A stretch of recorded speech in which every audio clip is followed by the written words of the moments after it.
Donc, je pense que maintenant, vous m'avez suffisamment entendu. Je vais donc donner la parole sur les apprentissages. Vous savez que nous aimons bien essayer de réfléchir et de situer les problématiques avant d'entamer les colloques. Et donc, je cède la parole pour commencer à Paul Louveil-Dubuc, philosophe de l'espace éthique d'Île-de-France, qui s'occupe, oui, où tu veux, qui s'occupe particulièrement de la recherche et avec lequel nous avons le plaisir de travailler depuis des années et que je remercie encore pour son apport énorme. Merci beaucoup.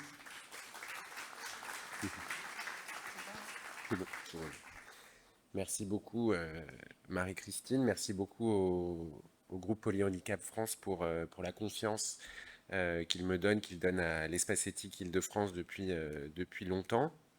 Moi, je vais reformuler la question sur les apprentissages parce que je ne vis pas avec une personne polyhandicapée, je ne travaille pas avec des personnes polyhandicapées, donc je ne peux pas répondre directement à la question posée. Mais je vais reformuler la question de la façon suivante. Qu'est-ce que j'ai appris dans ces années de réflexion avec les parents et les professionnels du groupe Polyhandicap France depuis les années 2000, avant que j'arrive à l'espace éthique Île-de-France? Il y a eu donc des ateliers de réflexion éthique co-organisés par le groupe Polyhandicap France et l'espace éthique, à l'initiative notamment d'Emmanuel Hirsch, Monique Rongière, Elisabeth Zuckman en faisaient partie. Et donc, qu'est-ce que j'ai appris? Qu'est-ce que la réflexion en éthique peut apprendre du polyhandicap, des vies multiples des personnes polyhandicapées, des pratiques d'accompagnement familial, professionnel, voilà. Alors, je vais, même si ça paraîtra un peu obscur au départ, mais j'espère que ça ne le restera pas trop longtemps, je vais essayer d'appeler cette intervention attachement et arrachement, ou de l'attachement à l'arrachement et de l'arrachement à l'attachement. Et je vais marquer deux mouvements contraires dans la réflexion, de l'attachement à l'arrachement et de l'arrachement à l'attachement. Alors, dans ces réunions dont je viens de parler, du groupe Polyhandicap France à l'espace éthique, auquel certaines personnes ici ont participé, je suppose que se faisait une certaine forme d'éthique. Ce qu'on appelait éthique dans ces groupes, et au départ ça m'a beaucoup étonné, parce que ça contrastait beaucoup avec ce que j'avais compris de ce qu'était l'éthique, ce n'était pas une discussion des tensions entre des valeurs éthiques dans des situations particulières. L'objet n'était pas d'identifier des désaccords, même s'il y avait bien sûr des différences de sensibilité, mais d'affirmer avant tout des valeurs. Et par la suite, j'ai réfléchi à ce que pouvaient être des valeurs. Qu'est-ce que sont des valeurs? Les valeurs, c'est ce à quoi nous tenons et ce par quoi nous tenons à la vie. Et définies de cette façon-là, les valeurs sont très concrètes. Ce sont les attaches à ce qui nous fait vivre, qui peuvent être des attaches à des personnes, des attaches à des objets de valeur, des attaches à des habitudes. Il y a bien sûr des valeurs éthiques, mais il n'y a pas que des valeurs éthiques. Les valeurs éthiques ont un haut degré de généralité.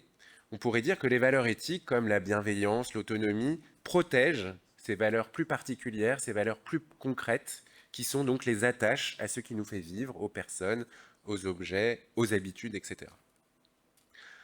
Alors, les séances de ce groupe d'éthique me semblaient en fait répondre à cette nécessité vitale, celle d'exprimer la force des liens qui unissaient les personnes présentes aux personnes polyhandicapées, à leurs enfants en l'occurrence. On pourrait appeler ça une éthique de la protection, mais on pourrait aussi appeler ça une éthique de l'attachement. D'un point de vue théorique, on pourrait dire que l'éthique des vertus l'éthique des vertus développée par Aristote, le philosophe Aristote, est une éthique de l'attachement, puisque Aristote nous dit que bien agir dépend du développement d'habitudes ou de pratiques vertueuses, c'est-à-dire d'une configuration de nos affects qui nous dirige vers ce qui est important, non seulement pour nous, mais aussi pour la cité, disons.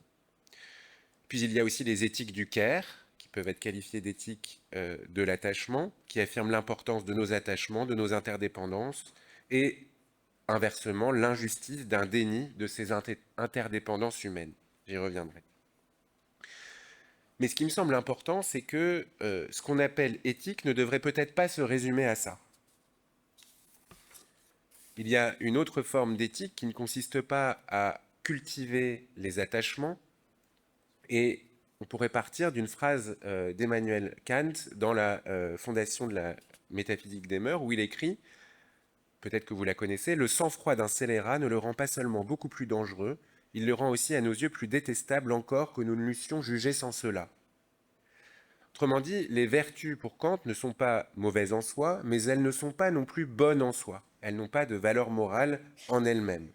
Il est tout à fait possible d'être très courageux et pourtant très immoral. Ce que dit Kant, au fond, c'est que nous ne pouvons pas compter sur les habitudes ou les attachements qui se développent dans une communauté pour nous orienter en morale, et que c'est même très dangereux. Je vais prendre un exemple tiré d'un ouvrage d'Elisabeth Zuckman, que nous connaissons, je pense, tous ici. Elle rappelle qu'au début des années 60, les personnes polyhandicapées, alors nommées encéphalopathes et considérées comme inéducables, avaient une espérance de vie très réduite, dépassant très rarement l'âge de 5 ans. Cette mortalité très prématurée s'expliquait, selon elle, par une sentence sociale prononcée contre ces personnes. Il n'y avait rien à faire pour elles. Quand elles étaient confiées à des services hospitaliers, ce qui supposait que leurs parents devaient les abandonner, faisaient l'objet de peu d'attention et de stimulation, ce qui contribuait parfois à un état de très grande agitation. Elles mouraient, je dis ce que Elisabeth Zuckman écrit, elles mouraient le plus souvent d'une occlusion intestinale ou d'une fausse route. On peut donc le dire, à travers cette croyance qu'il n'y avait rien à faire pour ces personnes, s'exprimait un jugement de valeur profondément ancré selon lequel les vies de ces personnes ne devaient pas être vécues. Ce jugement dévalorisait aussi bien ces vies humaines que le care parental dont ces personnes faisaient l'objet. Ce qu'il a fallu à Elisabeth Zuckman pour en venir à cette conclusion, c'est autre chose que des attachements ou des vertus, c'est même peut-être tout le contraire. C'est une capacité à juger, une capacité critique, une capacité à désapprendre et à révoquer en doute toutes les habitudes qui lui avaient été inculquées. Qu'est-ce qui favorise l'expression de cette capacité ? Certainement pas le respect de pratiques jugées bonnes, mais plutôt la possibilité de la personne de s'arracher à elle-même. Elisabeth Zuckman raconte précisément qu'un élément déterminant de sa prise de conscience a été le cas d'Étienne. Quelques jours après son admission à l'hôpital, sa mère vient lui rendre visite et s'inquiète de son état, constate, je cite, qu'il ne semble pas s'adapter à son nouvel environnement. Je la cite encore, avec une assurance tranquille, je redis à la maman la parfaite qualité humaine des soignants, le fait que tous les enfants se sont toujours adaptés à La Roche-Guyon. Quelques jours plus tard, Étienne meurt déshydraté, couvert d'hématomes qu'il s'est fait en se heurtant aux parois de son lit. D'un seul coup, par la mort d'Étienne, là c'est moi qui parle, le point de vue des parents venait fissurer l'évidence du savoir médical et obligeait moralement Elisabeth Zuckman à faire preuve d'esprit critique. C'est donc bien la confrontation à un point de vue extérieur, celui de la mère d'Étienne, qui a poussé Elisabeth Zuckman à penser contre elle-même. Il me semble que l'éthique doit avoir aussi ce rôle, favoriser l'expression de l'esprit critique des professionnels par la confrontation de points de vue divergents. C'est d'ailleurs ce que nous remarquons dans nos formations à l'espace éthique.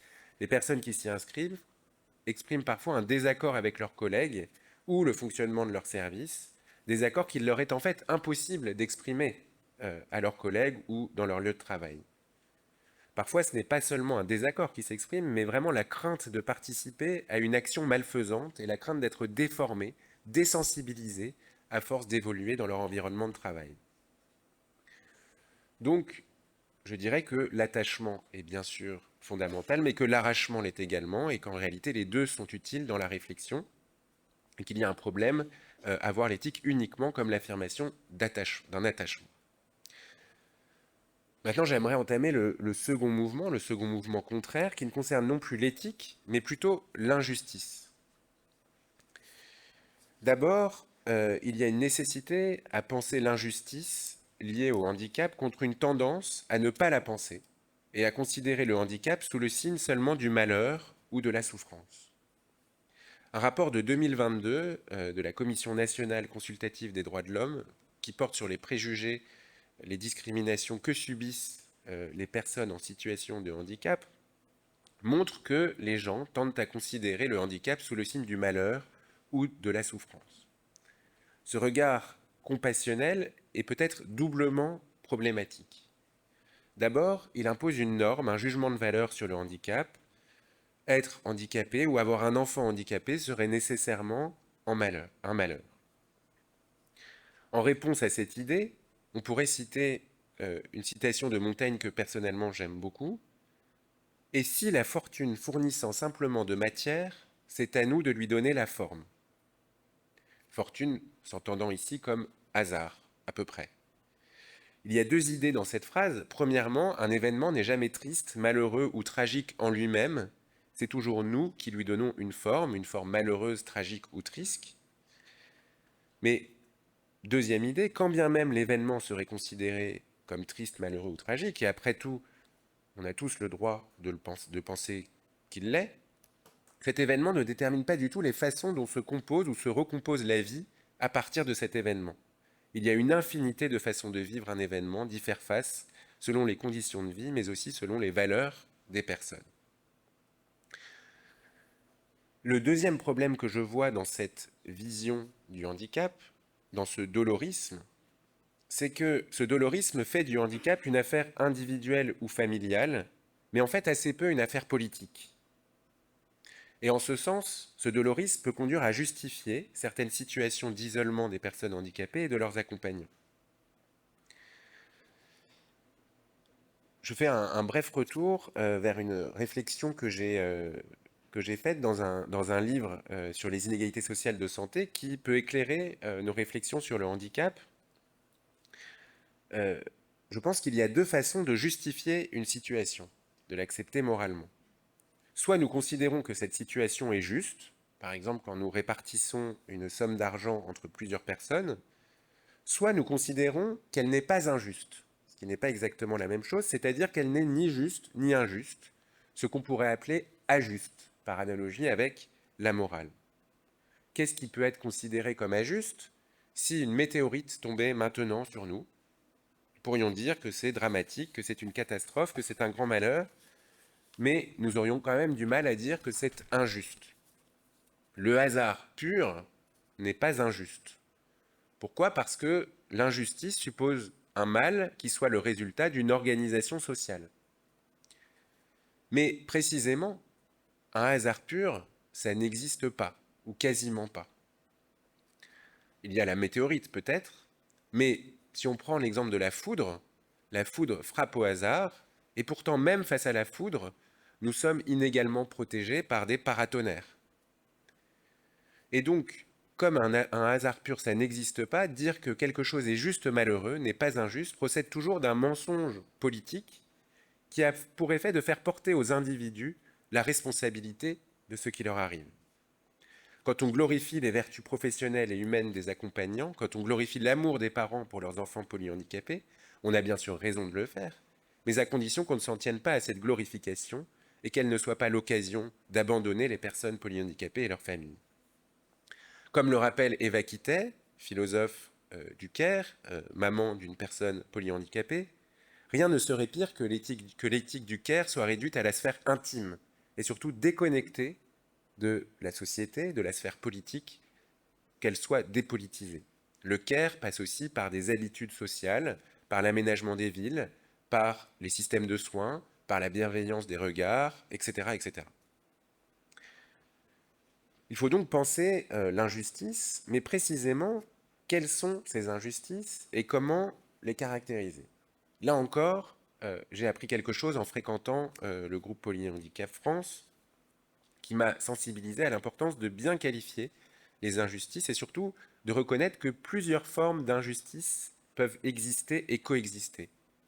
En particulier, il m'est apparu important de qualifier les injustices subies par les personnes polyhandicapées, leurs familles, leurs accompagnants, et de porter attention à la pertinence pour le monde du polyhandicap des discours majoritaires qui prévalent dans la plupart des associations et des mouvements de personnes handicapées. Comme on le sait, une partie des luttes des personnes en situation de handicap se concentre sur les obstacles ou les barrières que rencontrent ces personnes dans la vie ordinaire. l'imaginaire de la barrière est au cœur des luttes de nombreux mouvements de personnes handicapées. Dans l'idée de la barrière ou de l'empêchement, il y a l'idée que les individus sont empêchés de réaliser leurs objectifs, leur plan de vie, ou même parfois d'être en mesure de penser ce plan de vie, et qu'il faut donc les libérer de ces empêchements. Autrement dit, il faut leur donner les conditions d'une autonomie considérée comme indépendance, là où les conditions sociales les maintiennent dans la dépendance, conditions de travail par exemple, qui ne sont pas adaptées, des écoles, des universités, etc. Autonomie pensée donc comme indépendance et donc comme arrachement à la dépendance. L'injustice, selon cette vision, réside aussi dans un manque d'équité, puisque l'organisation sociale, notre façon de, disons, répartir les fruits de la coopération sociale, de répartir les droits dans la société, désavantage certains membres de la société. Les règles du jeu ne sont pas équitables. Ce sont, selon cette vision, les intérêts, les visions du monde, les voix des personnes valides qui comptent, là où les intérêts, les visions du monde et les voix des personnes non valides ne comptent pas ou comptent moins. Aujourd'hui, quand nous parlons d'inclusion, quand nous défendons une école inclusive, des conditions de travail inclusives, c'est précisément contre ces discriminations et ces exclusions pour une vie sociale qui soit vraiment accueillante à la diversité des façons d'être. Cette vision de l'injustice comme non-inclusion se fonde elle-même sur une ontologie, c'est-à-dire une certaine façon de concevoir les personnes handicapées. La plupart des mouvements en faveur des personnes handicapées dénoncent le partage du monde validiste entre normaux et anormaux, entre personnes vulnérables et personnes autonomes, entre personnes plus ou moins capables de réaliser certaines choses. À la limite, nous devrions substituer à un discours vertical et hiérarchique avec des personnes plus ou moins capables de réaliser certains actes de la vie courante, plus ou moins capables de s'autodéterminer. Nous devrions y substituer un discours horizontal et non hiérarchique, supposant que si des différences de capacité existent, c'est uniquement en raison de l'organisation sociale et de sa façon de traiter les différences. Il s'agirait de substituer au discours de la capacité et de la présomption d'incapacité un discours de l'atypicité et de la minorité. Il s'agirait de promouvoir l'émancipation des personnes handicapées, c'est-à-dire, encore une fois, de les arracher aux liens de dépendance dont sont porteuses les institutions, le monde du travail, l'école, les transports, etc. Cette vision de l'injustice et cette ontologie sont peut-être suffisantes et valables pour des handicaps physiques, y compris des handicaps moteurs sévères. Peut-être peuvent-ils l'être aussi pour certains handicaps psychiques, mais la question qu'on peut se poser est de savoir si cette vision de l'injustice épuise l'ensemble des injustices subies par les personnes polyhandicapées. C'est évidemment plus problématique. Revenons à cette idée d'horizontalité. Très rapidement, dès la première réunion du groupe Polyhandicap France, alors que je tenais ce discours de l'horizontalité, disant que nous sommes tous différents, tous singuliers, et qu'il n'y a pas lieu d'affirmer que certaines personnes sont moins capables que d'autres, j'étais immédiatement rappelé à l'ordre par un parent qui me disait « Il y a des choses que mon enfant ne sait pas faire et ne saura jamais faire, il ne saura jamais parler, me dire ce qu'il veut manger, me dire ce qu'il aime faire. » En d'autres termes, il y a bien des différences d'ordre ontologique entre les personnes polyhandicapées et les personnes qui ne le sont pas. Elles ne sont pas seulement produites ou construites par un environnement, mais inscrites dans les corps. Différences ontologiques qui se traduisent bien par une capacité plus ou moins importante à réaliser seules des actes de la vie courante et à s'autodéterminer. Partant de là, le discours sur l'injustice doit également changer. L'injustice à l'encontre de ces personnes polyhandicapées ne consiste pas seulement à les maintenir dans des liens de dépendance. Bien sûr, cette tentation existe et il faut autant que possible favoriser l'apprentissage, l'épanouissement des personnes. Il faut donc promouvoir un certain arrachement. Mais une autre injustice se profile, redoublant potentiellement cette première injustice, la rupture des attachements. Comme y insistent les éthiques du Caire, la négation de la dépendance et des besoins fondamentaux propres aux personnes polyhandicapées et à leurs familles, aussi bien des besoins affectifs que des besoins médicaux ou éducatifs. Eva Kittet voit précisément dans cette valorisation de l'indépendance et ses conséquences institutionnelles la marque d'une société qui n'est pas inclusive. Parce que dire cela ne revient pas à abandonner l'idéal de l'inclusion, comme j'ai pu moi-même l'écrire avant, mais au contraire à approfondir l'idéal de l'inclusion. L'inclusion consiste bien à permettre la participation de toutes les personnes au monde commun, à ne pas laisser certaines personnes dans un monde parallèle, recluses, soustraites au regard du monde dit ordinaire. Mais cette participation ne devrait pas consister seulement à promouvoir l'arrachement, mais à promouvoir l'arrachement dans le maintien des attachements, des institutions et des outils sensibles et adaptés aux besoins singuliers des personnes.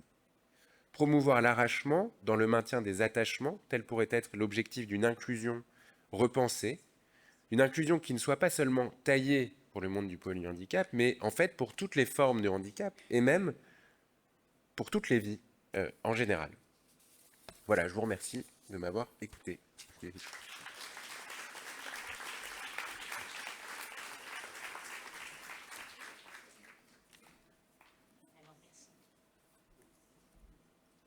Je suis pas très douée avec ces machins.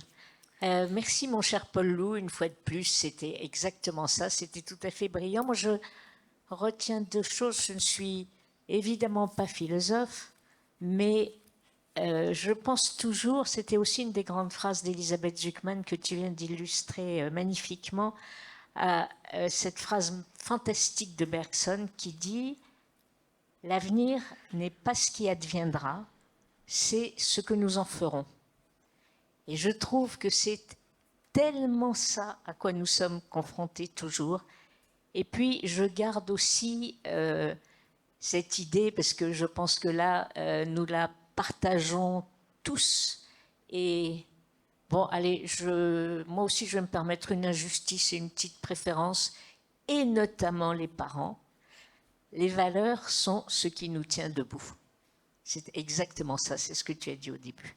Donc, merci encore pour cet exposé brillant et pour l'amitié qui lie, excusez-moi, l'espace éthique et le groupe Polyhandicap France. Qu'est-ce que vous en pensez dans la salle? Qu'est-ce que ça suscite? Est-ce que vous avez des questions, des réflexions,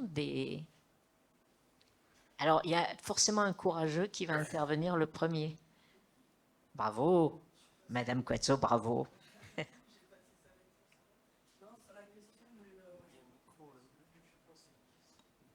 Voilà, je suis dans le domaine un peu depuis pas très longtemps, donc je me permets aussi avec vraiment modestie.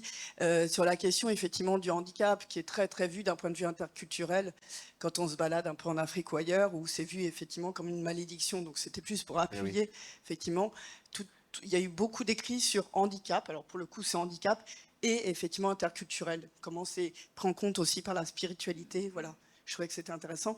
Et une autre remarque, c'est sur... la question, parce que je viens plus des sciences dures, la question de l'aléa et de la protection. Le hasard existe, on appelle ça un aléa dans les sciences dures. Sauf que effectivement, la question de tout ce dont on parle, du principe de précaution, comment l'être humain anticipe et met en place des barrages, des protections pour pouvoir se prémunir. Donc voilà, ça alimente encore la réflexion. Merci. Merci beaucoup.